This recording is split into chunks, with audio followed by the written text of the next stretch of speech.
Hola a todos y todas. Hoy día vamos a trabajar con la primera clase de esta asignatura de macroeconomía para auditoría, en donde lo que vamos a intentar es explorar la unión entre la economía y la macroeconomía, obviamente para introducirnos a la temática que nos va a tener considerando durante todo este semestre. Eh, Mi nombre es Moisés Carrasco y obviamente soy su profesor de macroeconomía de esta asignatura. Primero que todo, quisiera recordar algunas cosas con ustedes que tuvieron que haberla visto en la asignatura de microeconomía en el primer semestre. Eh, la pregunta aquí central es, ¿qué es la economía? Eh, Ustedes voy a darle un instante para que mediten con respecto a esto, qué es lo que es la economía, qué quedó en su mente con respecto a la economía. Bueno, sobre la economía podríamos decir que es una ciencia. Y obviamente, como toda ciencia, se debe distinguir porque utiliza el método científico para su estudio. Entonces, la economía es una ciencia que estudia lo que llamamos nosotros en economía el problema económico. ¿Sí? Este problema económico podríamos considerarlo como el problema al cual debemos asignar para múltiples necesidades recursos que son escasos, limitados y con distinto uso alternativo. Es decir, la economía lo que busca es cómo generar esa asignación, cómo las economías o los países, sociedades, individuos asignan estos recursos que son limitados a esa satisfacción de esas necesidades que son múltiples y ilimitadas. Bueno, ¿para qué sirve? La economía sirve como un estudio de poder entender el contexto de asignación. Y partamos desde un ejemplo sencillo, el hogar. La economía, la palabra en sí misma, nace de lo que llamamos conocer el hogar o administrar el hogar. Y pensemos que el hogar entra a un nivel de ingreso y la pregunta que se tiene que hacer la dueña de casa o el dueño de casa o aquel que asigna esto, tiene que preocuparse de cómo gastar ese dinero para poder satisfacer las necesidades de todos los individuos que existen en el hogar. Entonces la economía lo que busca es eso, las mejores pautas de asignación y obviamente de acuerdo a ciertos conocimientos, a cierta expertise de parte de los usuarios, vamos a tener distintas maneras de asignar desde el punto de vista económico. Es una ciencia, claro que es una ciencia, porque utiliza el método científico para poder estudiarla. ¿Qué son los modelos económicos? Y obviamente cuando hablamos de los modelos económicos estamos hablando de una simplificación de la realidad. Una manera simplificada de conocer los problemas que existen en la realidad. Ese es un modelo económico.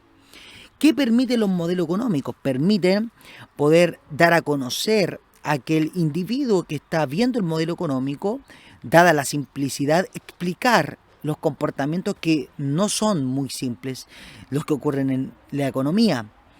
¿A través de qué? A través de fórmulas, ecuaciones, gráficas, figuras, tablas, etcétera. Hay una serie de métodos, digamos, visuales que permiten dar a conocer a los usuarios, a los individuos, la ciencia económica.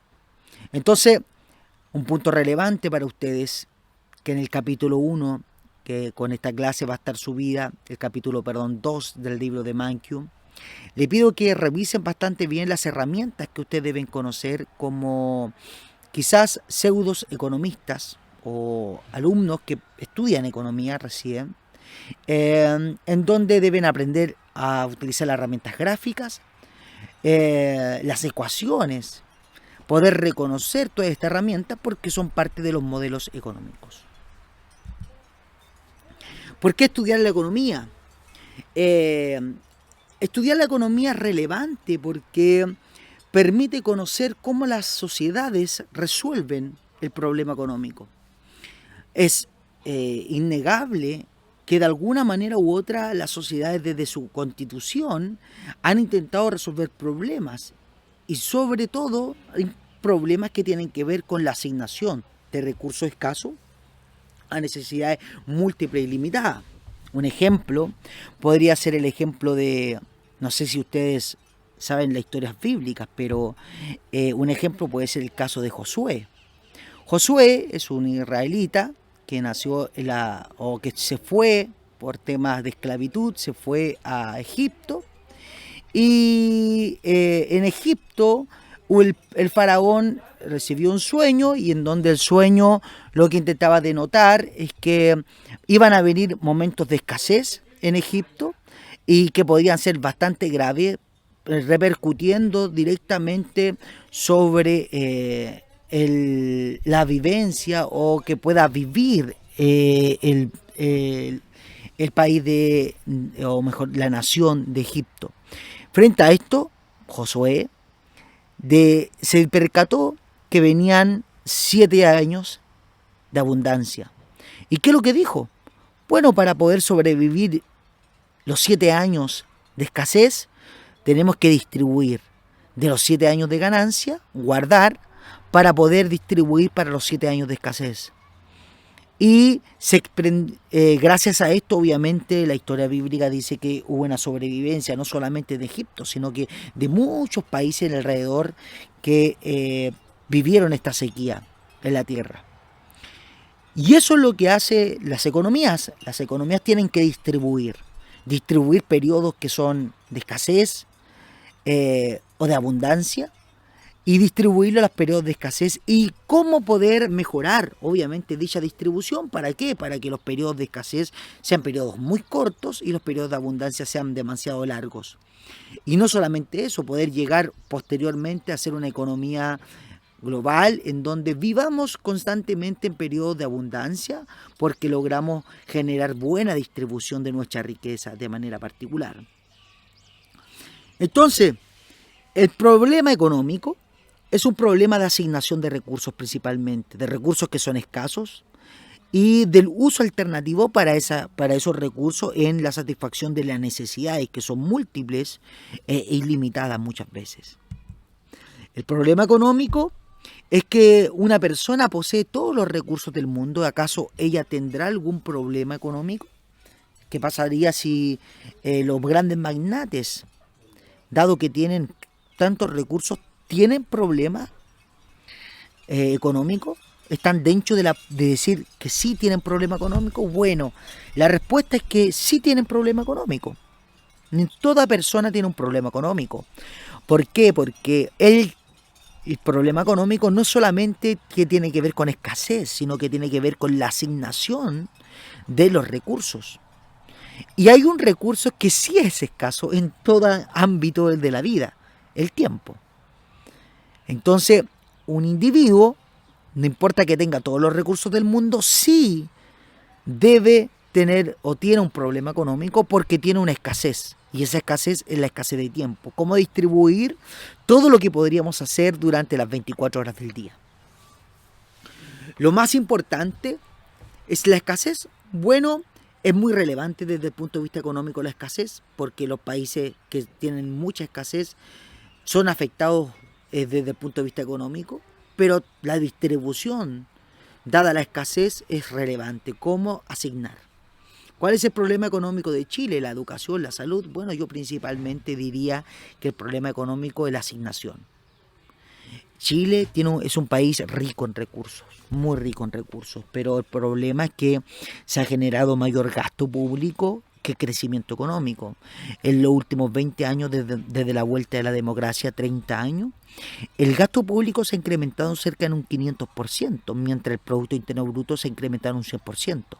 ¿Qué significa esto? El Producto Interno Bruto ha crecido el doble, pero el gasto público ha crecido 5 veces más. La pregunta, ¿por qué tanto el gasto público? Porque principalmente las economías latinoamericanas tienen un problema grave. No es un problema de escasez, es un problema de asignación. ¿Por qué? Porque somos ineficientes. El sector público chileno, como el latinoamericano, argentino, venezolano, son sectores públicos muy ineficientes. Y aquí voy a entrar a un punto que quizás a alguno le va a generar cierto problema de entender, pero voy a dejar en la clase sincrónica el espacio para que lo comentemos de alguna manera. En la actualidad, Chile es un país que tiene un exceso de gasto público y lo que generamos nosotros con todo este fervor de la nueva constitución y todo esto es aumento del gasto público. Reconocemos la ineficiencia del sector público, pero en nuestras demandas no buscamos menos sector público, sino más bien más sector público.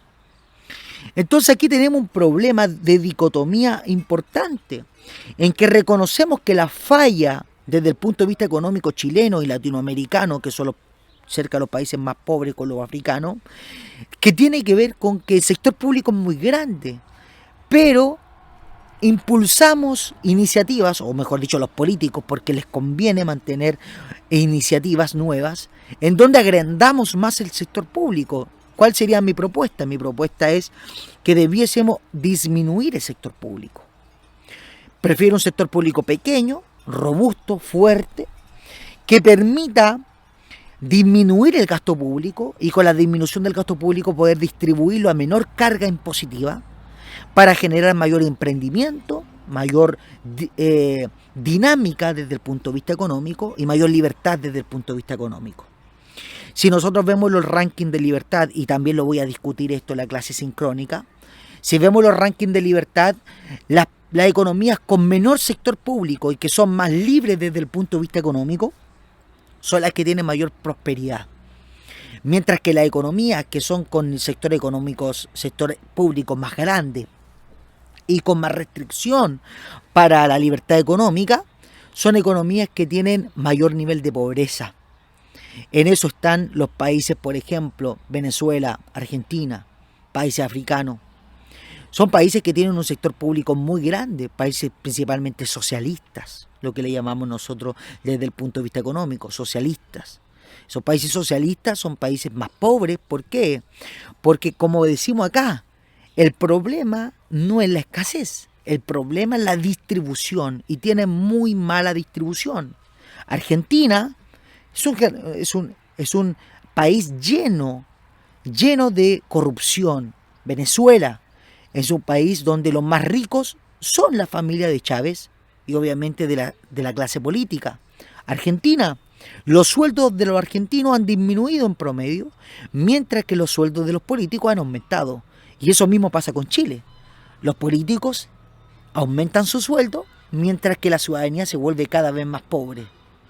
El sector político se vuelve más rico, mientras que el sector de las familias, el sector privado de las familias se vuelve cada vez más pobre. Entonces esta dicotomía entre el sector público y el sector privado, que se llama la familia, genera obviamente que la gente no preste atención a las verdaderas demandas que se necesitan desde el punto de vista económico. Tanto ricos como pobres tienen el mismo tipo de problema que tiene que ver con la asignación. ¿Cómo asignamos? Pero el problema es que para un rico que tiene una empresa, que trabaja, esa asignación le pertenece. Pero para el sector público la asignación no le pertenece, porque la asignación viene por parte de los impuestos que le pertenecen a todos los chilenos. Entonces, la corrupción, debemos luchar en contra de la corrupción, de la mala asignación de los recursos. Veamos los países suecos, los países escandinavos. Son países austeros desde el punto de vista del gasto público. Son países en donde los políticos tienen una muy baja o tienen un niveles de sueldo bajísimos, donde no tienen todos los privilegios que existen hoy en día los políticos chilenos. Entonces la asignación de los recursos es una asignación relevante. ¿Y cómo asignamos esos recursos relevantes desde el punto de vista económico? Inicialmente el problema económico de asignación se implementó a través de lo que llamamos nosotros el trueque. Era una solución de sistema económico de asignación. El trueque implica una transacción en donde intercambiamos bienes y servicios para los distintos tipos de individuos. Un individuo le intercambia un bien o servicio a otro, en el intertanto el otro le intercambia a otro bien y servicio. ¿Cuál es el problema o los inconvenientes de esta asignación? El problema es que es difícil encontrar coincidencias de necesidades. Es decir, muchas veces yo voy a ser dueño de un manzano y quiero intercambiar las manzanas, pero no a todo el mundo le puede gustar las manzanas. Entonces no voy a poder tener coincidencia de que justamente aquella persona de lo que yo tengo pueda intercambiárselo a otra persona en particular. Lo otro aspecto relevante, indivisibilidad de algunos bienes. Es decir, por ejemplo, no puedo intercambiar, yo soy un gran ganadero, no puedo intercambiar, por ejemplo, una vaca con un kilo de papas. Entonces tengo que dividir los bienes y al dividir los bienes pierdo la vaca, uno. Al perder la vaca va a generar de que la carne se puede echar a perder si no encuentro rápido la coincidencia de carne versus otro bien que me guste o que me apetezca. Entonces el trueque tiene problemas de coincidencia, necesidad, indivisibilidad de algunos bienes, no podemos dividirlo algunos bienes. Y cuando el trueque involucra a muchos individuos se vuelve un poco complejo, porque entre más individuos hay, ¿cómo podemos? Te vuelves loco con a quién intercambiarle. A este, no sabes esa asignación o ese intercambio. Frente a este problema con respecto a la asignación, nacieron alternativas que pretenden solucionar esta problemática, y una de las alternativas es el dinero. El dinero, ¿qué permite? Es una moneda de intercambio el dinero, nada más. Permite intercambiar, al final yo compro algo con dinero, la persona recibe el dinero y con ese dinero compra otra cosa. Es una moneda de intercambio, permite intercambiar cosas de un sector, de un individuo a otro. Entonces al final lo que hacemos con el dinero es, en vez de intercambiar bienes, intercambiamos dinero, de tal manera de mantener o mejorar la coincidencia y la indivisibilidad. ¿A qué nos referimos con la indivisibilidad? Ahora el dinero es divisible, tenemos moneda de 500, moneda de 100, moneda de 10, de 50, tenemos moneda de 100, un billete de 1000, de 2000, de 5000, de 10.000, de 20.000. Y si ustedes se dan cuenta, yo puedo hacer una serie de divisiones en términos monetarios de un bien en particular.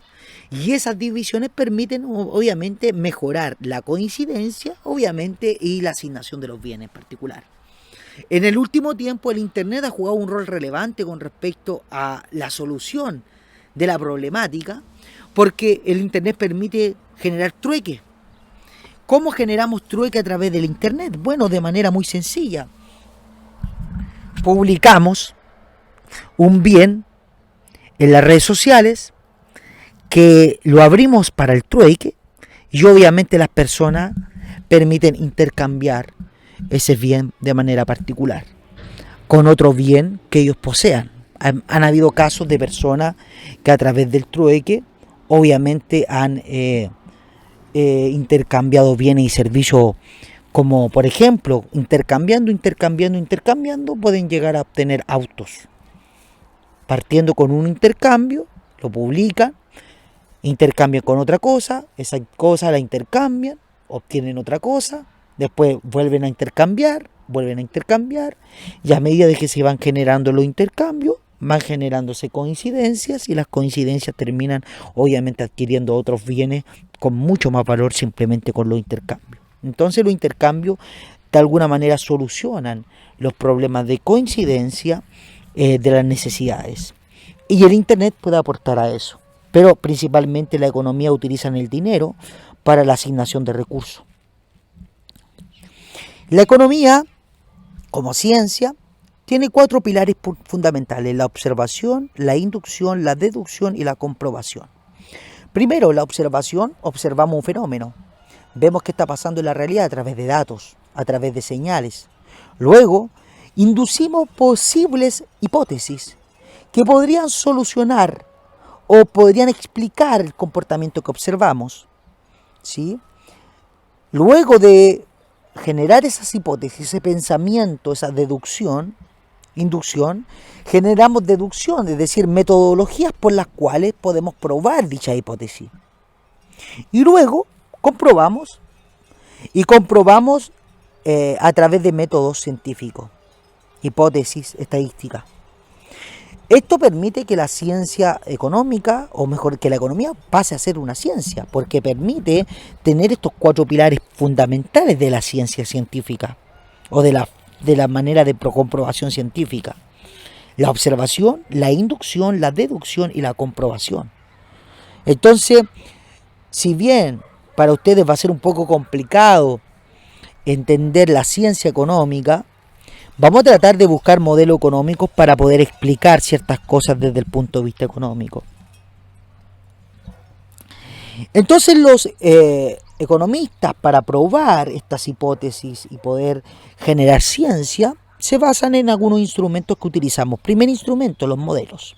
¿Qué son modelos? Los modelos son simplificaciones de la realidad. Yo observo algo y trato de inducir simplificación detrás de lo que estoy observando. Segundo punto, variables. ¿Qué son las variables? Son algunos aspectos de que observo que varían en la observación. Eso es una variable, algo que varía en la observación, ¿sí? Si yo observo siempre una cosa, eso ya no pasa a ser una variable, sino más bien una constante, porque siempre observo lo mismo. Pero una variable es variable cuando varía. Entonces hay que simplificar ese tipo de cosas. Datos. Yo observo, veo algo que varía y digo cómo capturo eso que varía. Y la captura de eso se llama un dato. Es un hecho expresado en cifras que ofrece información sobre las variables económicas. Y otro aspecto que también utilizamos los economistas para poder probar nuestra hipótesis tienen que ver con los números índices. ¿Y qué es lo que son los números índices? Son simplemente una manera de capturar datos. Y no solamente lo capturamos, sino que lo capturamos y lo comparamos con un número en particular de manera general. Por ejemplo, el índice de precio. El índice de precio son capturas de distintos datos de precio, solamente que al utilizar los distintos lo comparamos con los precios del mes anterior, del año anterior, y vemos cuánto se generó un incremento en el índice del precio. ¿Qué tipo de variable utilizamos? Por ejemplo, cuando vemos la dependencia o la independencia de la variable con respecto a otras variables, la podemos clasificar en variables que son exógenas versus endógenas. Las variables exógenas no dependen de nada. Están ahí, las observamos, varían, pero no tiene una dependencia de otra variable. Variables endógenas son variables que sí dependen de otra, ¿sí? Y dada esa dependencia, obviamente hay una endogeneidad, llamamos en economía, de esa dependencia. Por ejemplo, nosotros tenemos la ecuación del ingreso, que no la conocen ustedes, no la hemos visto, pero imaginemos que I es el ingreso, C el consumo, más el gasto público, más la inversión.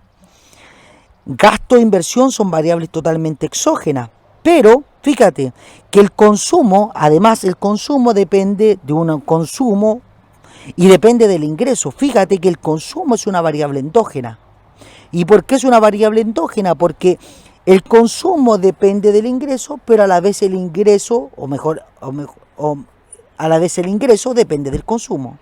Entonces hay una dependencia de una cosa con respecto a la otra, ¿sí? Y esa dependencia le llamamos nosotros endogeneidad o variable endógena. Luego también tenemos variables que son de flujo o stock, que dependen obviamente variables según cómo se comportan en el tiempo. Una variable de flujo es una variable que cambia en el tiempo, mientras que una variable de stock es una variable que se mide en un momento determinado y representa la acumulación de los flujos en el tiempo. Por ejemplo, el capital es una variable de flujo o de stock. Bueno, el capital es una variable de stock. ¿Por qué? Porque yo saco el capital de una empresa en el periodo T. ¿Y qué es lo que es el capital en el periodo 2010? Es simplemente la acumulación de las variables de stock, de flujo, durante todo ese periodo de tiempo. Inversión, variable de flujo o de stock. Es una variable de flujo porque la inversión es de todos los años se genera inversión y la acumulación de toda la inversión o la suma de toda la inversión genera el capital que existe en la economía o en este caso en una empresa puede ser. La deuda pública es de flujo de stock, es de flujo. ¿Por qué es de flujo? Porque la deuda pública, todos los años tenemos deuda pública. O gasto, aquí hay una diferencia, deuda pública versus gasto público. Bueno, deuda pública a veces se le determina también a la acumulación del gasto público, podríamos determinar también de esa manera. Bueno, en este caso particular yo quisiera decir de que la deuda pública vamos a considerarla como la acumulación de los gastos públicos, para diferenciar entre esos dos ejes principalmente. La riqueza es una variable que tiene que ver de stock. ¿Por qué tiene que ver de stock? Porque obviamente la riqueza es lo que acumula el individuo durante toda su vida. La riqueza tiene que ver con los bienes que tiene que ver con el dinero que tiene el banco, tiene que ver con los capitales invertidos en otros lugares que tiene el individuo. Entonces la riqueza tiene que ver con una serie de variables que tienen que ver de stock. Entonces la riqueza tiene que ver con stock. Luego tenemos variables que son de carácter nominal versus variables de carácter real. Y tienen que ver con cómo las variables a lo largo del tiempo generan efecto en términos de precio. Las variables que son nominales son variables que están dependientes de los precios o las unidades monetarias corrientes en los periodos de tiempo. Es decir, por ejemplo, el precio de la Coca-Cola es una variable totalmente nominal porque el precio va subiendo. E incluso los salarios son nominales porque van creciendo, mientras que los variables reales o las variables reales son variables que tratamos de sacar la parte nominal o la parte del dinero en el tiempo o la inflación o todo el efecto del crecimiento en el precio, la tratamos de sacar, aislar para ver el efecto real de la variable en el tiempo. Vamos a utilizar esto de las variables nominales y las variables reales para identificar lo que se llama el Producto Interno Bruto nominal y el Producto Interno Bruto real de una economía. Así que más adelante lo vamos a utilizar en la práctica. Luego, ¿qué es la macroeconomía? La definición de la macroeconomía es una ciencia que estudia el comportamiento de la economía en su conjunto. Considera los agregados que le llamamos económicos. No considera la problemática individual de un individuo en particular, de su decisión, ni tampoco considera un mercado en particular, sino que más bien los agregados económicos. Y cuando hablamos de agregados económicos, por ejemplo, el índice de precios, es un agregado económico. ¿Por qué es un agregado económico? Porque considera una serie de una canasta que se compone de una serie de bienes. El Producto Interno Bruto es un agregado económico. ¿Por qué? Porque considera el valor económico de los bienes producidos en una economía interna, de todos los bienes producidos. El gasto público considera todo el gasto público, el consumo considera el consumo de todos los bienes. Se dan cuenta, todo cuando hablamos todo, son agregados económicos, y esos agregados económicos obviamente son relevantes desde el punto de vista macroeconómico y no microeconómico. La perspectiva histórica del surgimiento de la macroeconomía parte del enfoque clásico de Adam Smith y David Ricardo. Ellos fueron los primeros economistas, los padres de la economía moderna, que le llamamos nosotros, y podríamos decir que la macroeconomía surgió antes que la microeconomía, desde el punto de vista científico. ¿Sí? Entonces la macroeconomía es la madre de la ciencia económica. Son los primeros en construir un cuerpo analítico sólido para explicar el funcionamiento de la economía capitalista industrializada. Y no solamente eso, Adam Smith hizo lo que se llama el artículo o el libro uno de los libros más importantes e influyentes, que se llama La riqueza de las naciones. Es un libro muy bueno, les recomiendo, si buscan por internet y pueden leerlo, les recomiendo, y lean el libro anterior al libro de Adam Smith para poder entender lo que habla Adam Smith. Tienen que entender un poco el libro anterior, que se llama el libro de los sentimientos morales, ¿sí? Que tiene que ver con el aspecto subjetivo de la economía, que Adam Smith lo considera en el primer libro, y luego, teniendo el primer libro, él realiza el segundo libro, que más bien considera también conceptos supuestamente ya aprendidos del primer libro. Ahora, Yo les recomiendo leer esos dos libros. ¿Por qué? Porque no puedes entender la riqueza de las naciones sin entender primero el libro de los sentimientos morales. ¿Sí? No puedes entenderlo. ¿Por qué? Porque Adam Smith, cuando escribió La riqueza de las naciones, lo escribió pensando en lo que había escrito anteriormente. Y hay algunos conceptos que se malinterpretan si no lees el primer libro. ¿Sí? Entonces, un ejemplo para que ustedes lo consideren. El enfoque keynesiano. El enfoque keynesiano es básicamente la economía capitalista de libre mercado, y ellos consideran el enfoque keynesiano que no existe el pleno empleo o no existe obviamente una economía en donde no exista desempleo. ¿Sí? Siempre hay desempleo, y ese desempleo ocurre de manera involuntaria porque hay restricciones de competencia en las economías. Eso es cierto. Las economías no son perfectas, son imperfectas, y dada la imperfección de esa economía, no se pueden producir los equilibrios de pleno empleo o los equilibrios donde hay puro empleo y no hay desempleo. Siempre hay desempleo involuntario por las fluctuaciones o las fricciones o la rigidez en los mercados. En todos lados existe desempleo involuntario. Ahora, obviamente la pregunta, ¿qué es preferir, una economía capitalista o una economía socialista? Bueno, mi visión es que yo prefiero una economía capitalista de libre mercado.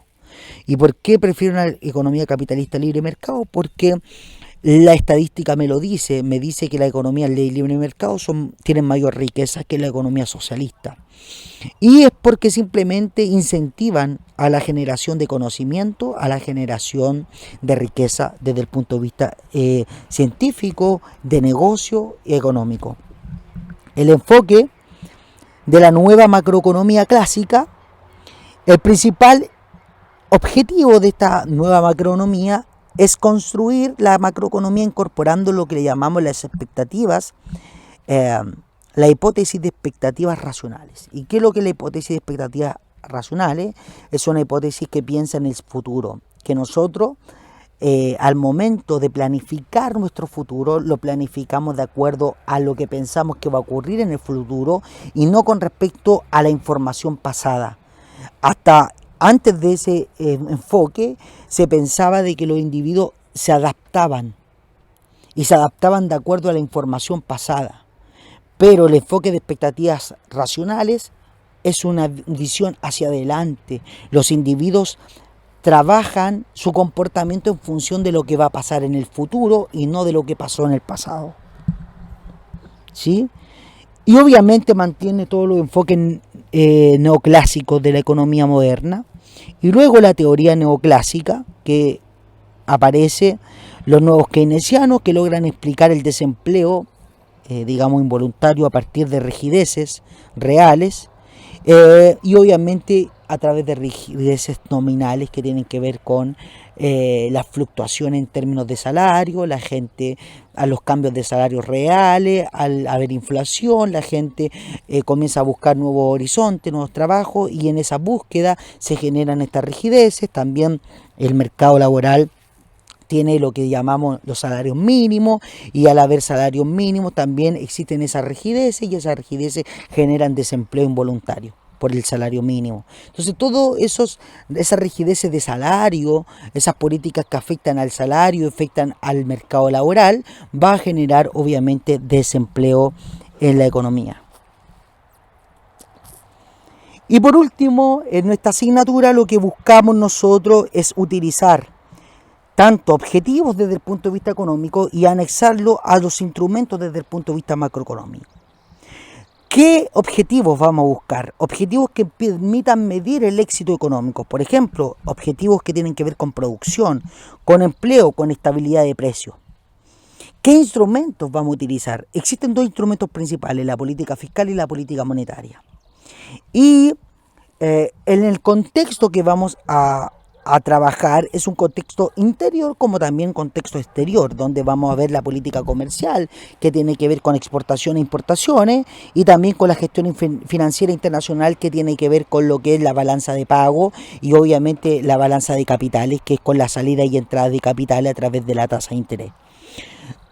Esta asignatura lo que va a buscar es anexar medidas de éxito económico con instrumentos y obviamente política de exterior que podría ser relevante para medir la problemática. Bueno, eso sería todo por hoy. Espero que le haya servido la clase, hayan abierto un poco más su horizonte. Durante la clase les recuerdo que este viernes no hay clase sincrónica, sino a partir del próximo viernes vamos a tener clase sincrónica, así que atento ahí al aviso y atento eh, eh, al horario de clase y obviamente a la plataforma Canvas en donde vamos a subir el horario de la clase de manera particular. Entonces un saludo a todos, espero que estén muy bien y ahí vamos a seguir comentando en las clases sincrónicas esta primera parte de la asignatura. Les reitero, voy a subir también el capítulo 2 del libro de Mankiw, en donde van a poder ver toda esta parte introductoria. Hay algunas cosas adicionales también que sería importante que la leyeran para poder entender el lenguaje desde el punto de vista económico, y al final de ese capítulo habla con respecto a una serie de cosas que debieran saber los economistas que tienen que ver con gráficas, ecuaciones, etcétera, y es importante que ustedes también lo comprendan para poder trabajar en la analítica de modelos desde el punto de vista económico. Un abrazo y espero que estén muy bien.